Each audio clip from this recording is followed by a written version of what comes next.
Ladies and gentlemen, round the hall.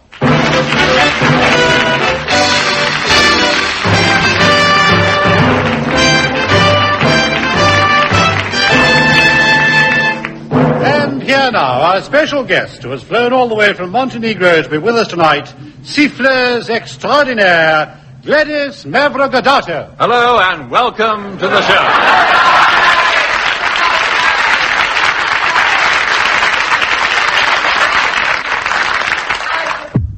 Thank you very much. Yes, thank you. Well, now, I expect you'd like to hear some of the events that are taking place this Christmas. There's the floodlit natterjack toad trembling at the Freethinkers Hall. There's the 100 yards hop, step and gesture race at Potter's Bar. And the Free Wales Army will be staging a raid on the London Aquarium. But personally, I'm looking forward to an exhibition given by our old friends, the over-80s nudist leapfrog team, who will be giving us a demonstration of prune fumbling. And I hope to pick up a few wrinkles there. All right, Smith, swing into the announcement. Right, sir, ring-a-ding-ding. First, via radio link, we go to Mount Everest to hear how that daring mountaineer, Sir Fledermaus Bull Usage, and his loyal Sherpa Jam Singh are spending their Christmas. Are you there? Yes, we are here at a narrow ledge on the north face. It's bitterly cold, and I have to keep talking to stop my Sherpa from dropping off.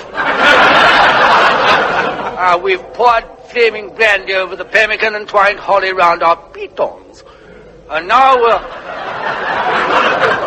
about to pull a Christmas cracker. Are you ready, Jam Singh?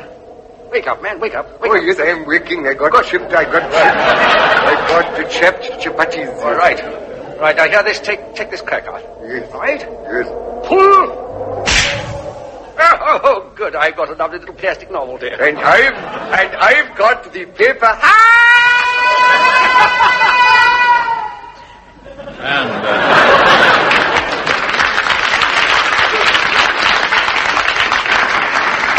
And thank you, Sir Fledermaus, alone on Mount Everest. And another man working through the festive season is St. Pancras washroom attendant, Mr. Montague Gore Strangely. I see you festooned the place with paper chains. Yeah. I made them myself. Did you really? Yeah, nice, isn't they? Aren't they charming, nice. yes. Yeah, not only that, I've written the words Merry Christmas in white paint on the roller towel. Shows up very clearly. Yeah.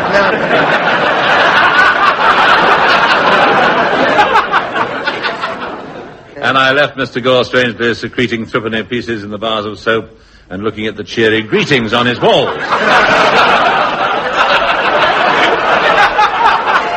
You know, there's a special magic about this time of the year. The snow drifts into the gutters, the band drifts into the pub. Above all, it's the season of pantomime. And so tonight, ring-a-ding-dong. Half alive from London, Armpit Theatre proudly and furtively presents Cinderella, or Through a Glass Slipper Darkly.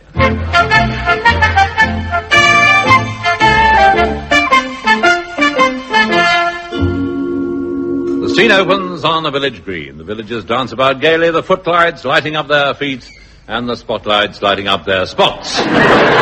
My name is Baron Hardup. I have 3 daughters. As Cornplaster. Hello, dear. Played by Hugh Paddock. Then there's my second daughter, Bread Poultice, brought to life by saturnine sex symbol Kenneth Williams. Hello, Daddy. Look, hither comes Here. Look, hither comes Dandini, the prince's messenger. That's all I ever get, these plot lines. Oh, yes. I bring you salutations and a message from your sovereign prince. Insofar as that this evening a splendid ball cum cheese and wine party is to be held at the palace, all maidens are requested to attend for the purpose of a royal butchers at the local crumpets.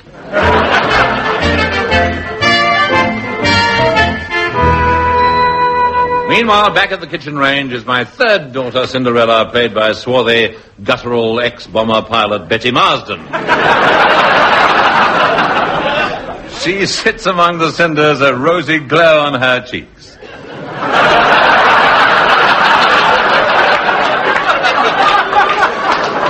Enter Buttons, woodenly recited by Douglas Smith. Hello, Cinders, it is I. Buttons. Oh, I do beg your pardon. See, I said he couldn't handle the part. That's giving a love scene to an announcer. Especially when there's professionals standing by. Yes, thank you. Yes. Here's me, fobbed off with an ugly sister. Ugly sister, spitting a cough. I'm not being serviced on this day. No, I need the servicing, Ducky. I can cope with more than this, and this doesn't stretch me. I'm used to enormous parts.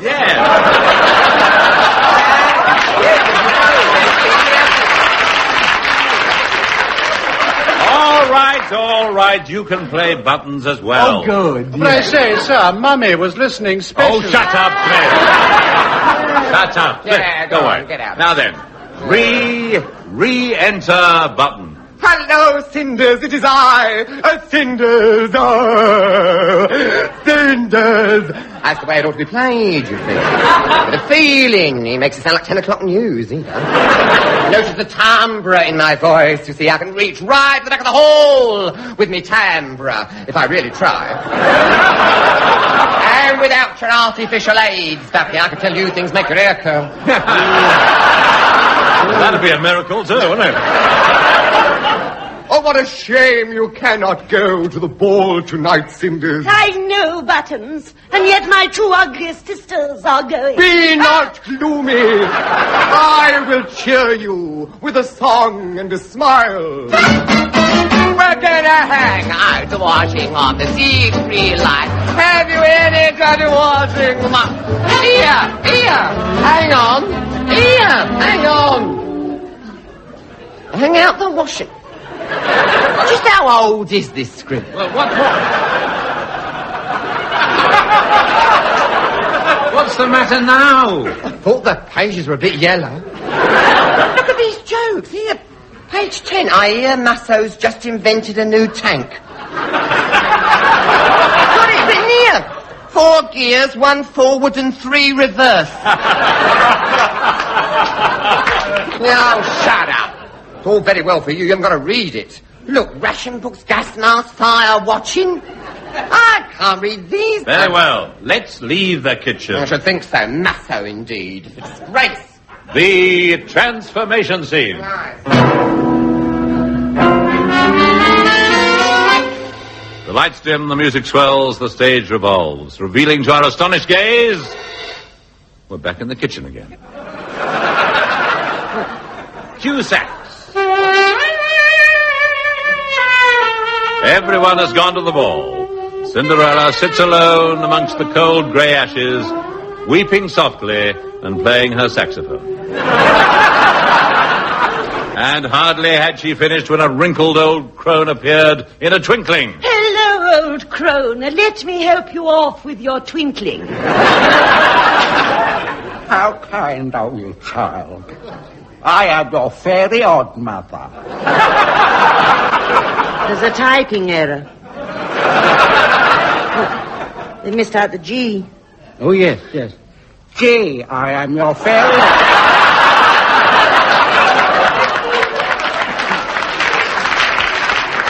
You shall go to the ball, Center. I shall wave my magic wand. Played by thin, rigid Douglas Smith. And amazing things will happen. They always do when I wave it about. Abracadabra. There was a blaze of magic light, and in a trice, Cinderella's rags disappeared in their place. Well, come on, Paddock. Shouldn't there be something in their place? Yes, sorry, I'm still a learner with this wand. I'm not very good at changing gear. It is I, but here, go and put something on.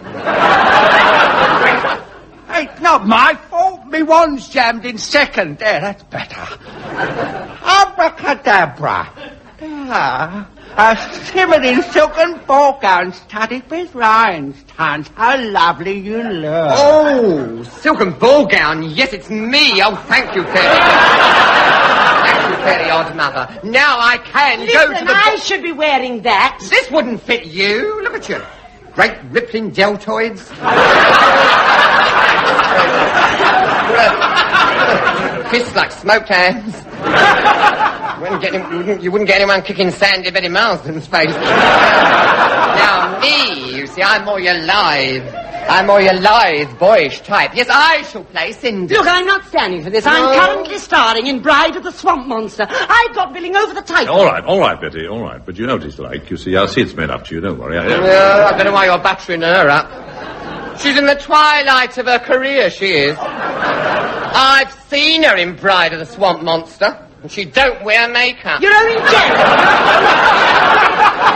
I'm jealous because you did not get the part. Yeah, you don't wear makeup. You're more a paper hanging job, you are. Oh, Oh, sorry, I spoke. Aren't we all? Yes, now. Enough, everybody. Now, let's see, where were we? Oh, yes, the fairy godmother called for a pumpkin and waved her thin, rigid Douglas Smith over it. Swish, swish. Well done, Smith.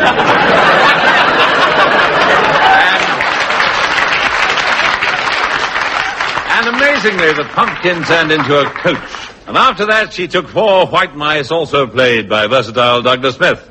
Squeak, squeak, squeak, squeak, sir. Good man. On to the ball. Hey, wait, what about the glass slipper and being back at midnight and all that? Well, there's no point in making it stiff with plot, eh? Okay.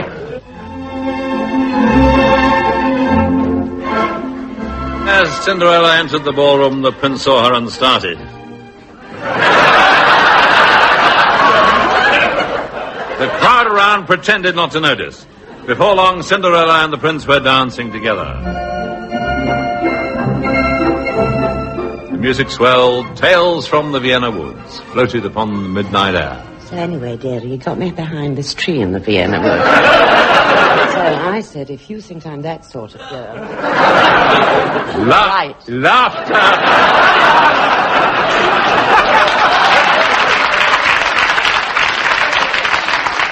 Laughter and gaiety were everywhere.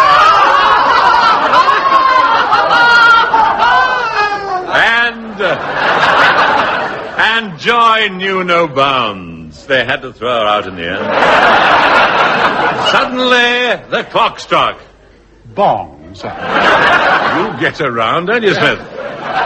Cinderella ran out into the night, leaving behind her nothing but a glass slipper, a surgical stocking, a copy of Judo Monthly, a roll of wallpaper, and a plastic sink tidy. And the following day, the prince promulgated a decree in a public place.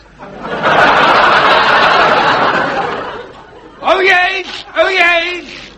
The prince hereby decrees that whomsoever this glass slipper, surgical stocking, copy of Judo Monthly, roll of wallpaper and plastic sink tidy fits, he will espouse. The prince and Dandini visited every maiden in the kingdom, trying it on.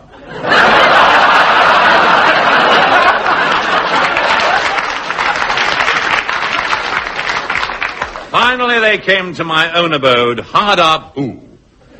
The first corn plaster tried it on, then bread poultice. And suddenly, from the kitchen ran a tousled waif. Let me try it on. Nonsense! It would never fit you, Buttons. I'm Cinderella now, you fool. Oh. Here, give me the blimmin' thing. There, see, it fits. Oh, Prince, when shall we be wed? Say something, Prince. Speak to me, come on, say something. Who's supposed to be playing Prince Charming? Well, you are, actually. Oh, yes. Oh, actually, this could be rather nasty. Talking about with the script, too. And so, kiddies, the prince in the person of Kenneth Williams and Cinderella, also in the person of Mr. Williams, were married and lived happily, if confusingly, ever after.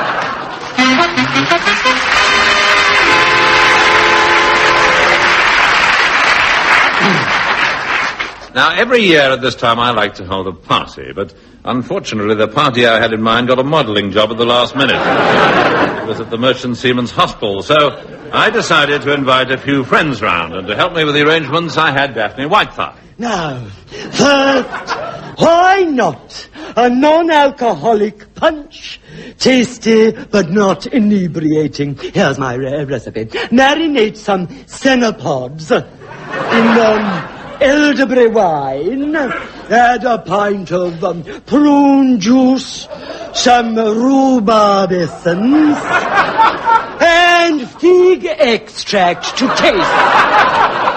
Top up with lemon juice, decorate with cucumber slices, and serve in individual cups. It's absolutely ideal if you want a running buffet.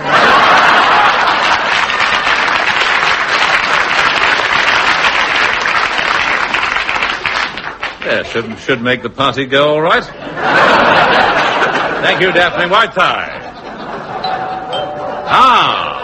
I heard the bell. It must be the first guests.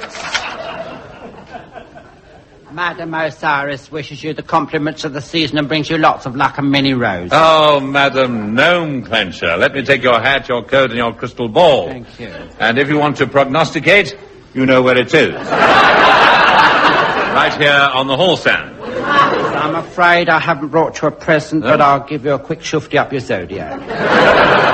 Now, let me see. Your Pisces the fish, aren't you? Yes. Well, your house is in the fourth quarter, rising over Capricorn with your nodes in the ascendant and Virgo in the broom closet. Well, what does that mean? It means watch out for Chinese armed with baseball bats.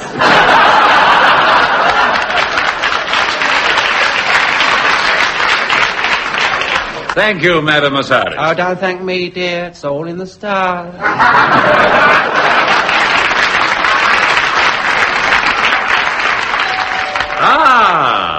Yes, new arrivals.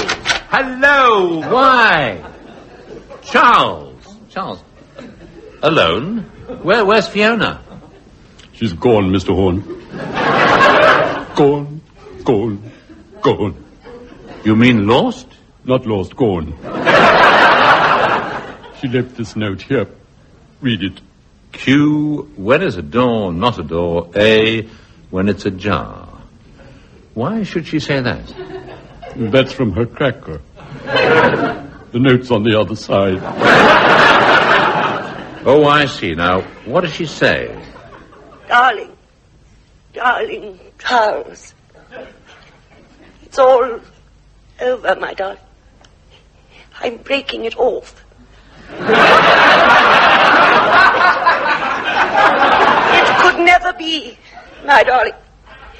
Our love was a flash in the pan, a mere miasma, a few fresh, fleeting fragments of time. Snow in April in Paris, Paris in the spring, and spring in Park Lane. Sob, gulp, gasp. It's all over, Charles. Oh. It's all over, Charles.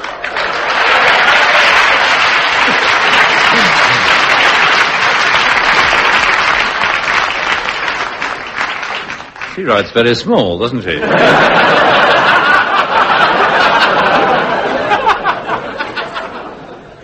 Oh, Mr. Horne, with her gone, I shall die a little. Die a little? Yes, just here, the little grey bits over my ears. It'll take years off me. Yes. And do you think that'll bring her back? Back? Who wants her back?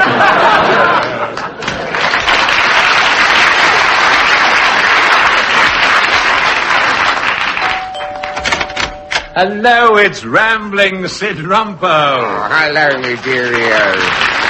Very nice to see you. Who will spare a penny for a wandering carol singer? For there's rhyme on me cordwangle and a sprig of holly at me gusset. Well, I'll get the pliers. So, good, Rumpo. Wouldst thou singst for the company? Fine would I. Only I'm under exclusive contract to Edison Bell. Still, being as how it's you, I'll burst forth with my air as follows. It is called Good King Borislav, and it goes after this fashion. Good King Borislav looked out on the night of granges, saw them whirling round about, armed with rubber plungers. Brightly shone their artifacts, read their possets glowing. He knew not from whence they came, but he knew where they were going. Out he went into the snow, loud his lummocks ringing, with his moolies all aglow, and his trousers clinging. Back he brought those grungers bold, stood them by the fire dogs, saved them from the bitter cold by thawing out their Yule logs. Those who would a grunger be, take heed of this warning, for there is no guarantee you will live till morning if you wordle in the snow in a spot you've chosen. Dawn's first light is going to show your woggling irons are frozen.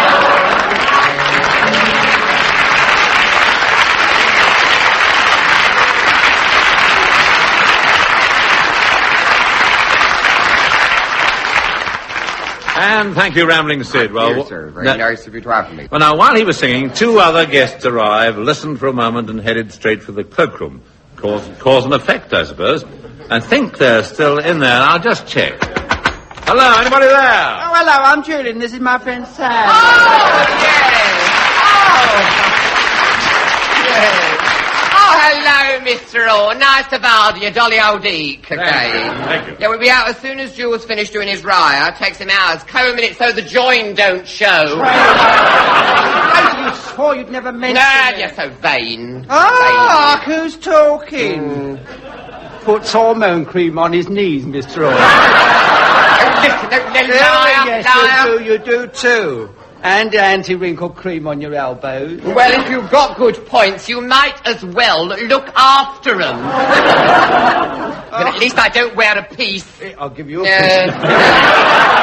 Come and meet the rest of the guests. No, I don't think I can face anybody. No, I'm too upset. Oh, come on. They're dying to meet you, and you did promise to entertain us. Yeah. No, I'm not going to move from this spot. I'm not going to move till Sand apologises. Never! Oh, go on. After all, it's Christmas. Oh, it's Christmas. All right. Now, shape. Yes, all right.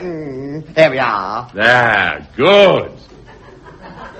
There was no warmth in it. Oh, Come on. Come on. And we go. All right. Quiet, everybody. Quiet, please. Julian and Sandy have promised to entertain. Thank you. Oh, thank you. Now, with Jewel at the piano, we will give you a selection of campfire songs. You like warming your hands at the old campfire. So if you know the words, don't hesitate. Keep your mouth shut.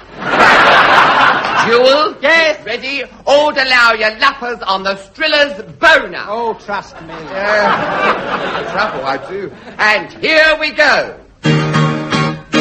He flies through the air with the greatest of ease, the daring young old on his flying trapeze. His eek is so boner, Oh, balloons he does please. and my love is stolen away. Then we stood up and wrote, There's a hole in my bucket, dear Sandy, there's a hole in my bucket, dear Sandy, a hole. then why don't you stop it, dear Julian? Then why don't you stop it, dear Julian, stop it? With what shall I stop it, dear Sandy, with what shall I stop it, dear Sandy, with what? If I were to tell you, dear Julian, if I were to tell you, we'd be off the air.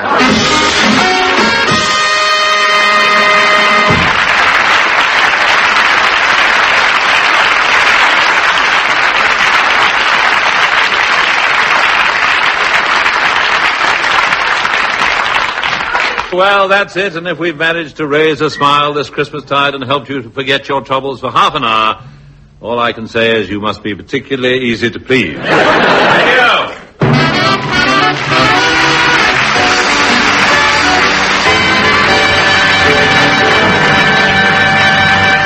That was Round the Horn, starring Kenneth Horne, with Kenneth Williams, Hugh Paddick, and Betty Marsden. On the musical side, you heard the Max Harris Group. The script was written by Barry Cooke, Johnnie Mortimer, and Brian Cooke, and the program was produced by John Simmons.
Radio 2.